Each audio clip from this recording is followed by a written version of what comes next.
This fall, the fourth annual Entertainment, Pop Culture, and Digital Media Conference, Bloomberg Screen Time, is returning to Los Angeles.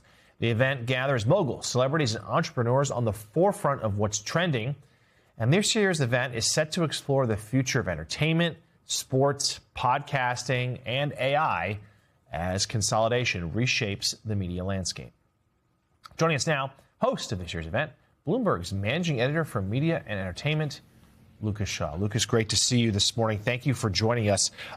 This certainly a lot of eyes will be on this fall. You know, it's industry leaders trying to get their hands around what's hot and also what's coming next. What should we expect? Well, you're going to have Ben Affleck talking about his AI company. You know, most people know Affleck as an actor and a director. He surprised everyone earlier this year when he sold his company Interpositive to Netflix for hundreds of millions of dollars. So I'm very excited to talk with him about what that company does and how he sees AI influencing filmmaking. I know you're going to be talking about Tribeca later today. And then we've got some of the big CEOs, you know, Ted Sarandos of Netflix, Donna Langley from NBC Universal, and then some newer startup companies like Suno and Kalshi, you know, Kalshi infiltrating seemingly every corner of society at this moment. So we just talked to Andrew Sorkin, our friend at CNBC, about the Paramount merger that's coming. And it does seem like that is one of the themes across the entertainment industry in Hollywood right now, consolidation.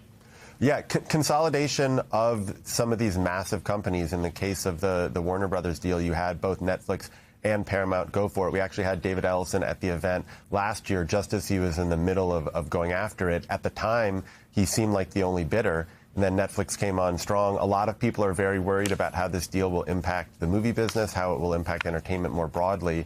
But it also reflects the fact that, you know, cable TV has been shrinking, and that's why a lot of these businesses are getting together. Hey, Lucas, it's Sam Stein. I know we're going to talk a bit more about this in a future block, but obviously hanging over all this, and you mentioned Ben Affleck's company, is the role of AI, the disruptive role, the creative role that it plays in the industry, both, I guess, music and film, and frankly, our industry.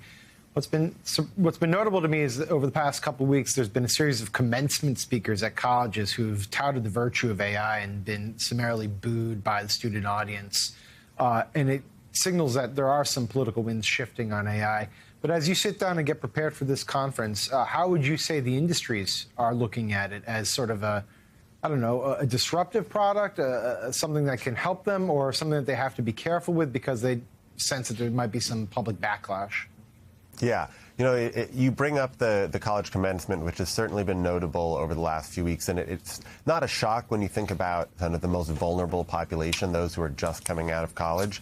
I think in entertainment, you see it kind of break along similar lines, where those who feel that their jobs are at risk are very scared of it, and the unions in particular have tried to enact strong protections for their members.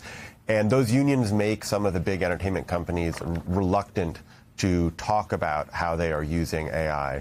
But it is starting to get used everywhere. You know, I think music is the one where people see the most likelihood of it having an impact right away, because you can so easily make a song with AI. Making a full-length movie is still a big challenge. But, you know, you have players or people like Ben Affleck certainly experimenting. Netflix, Amazon is hosting an event today talking all about how it's going to be using AI in its filmmaking. All right, Bloomberg Screen Time will be held in Los Angeles from September 30th to October 1st. Managing editor for media entertainment at Bloomberg, Lucas Shaw, thank you for providing us a preview.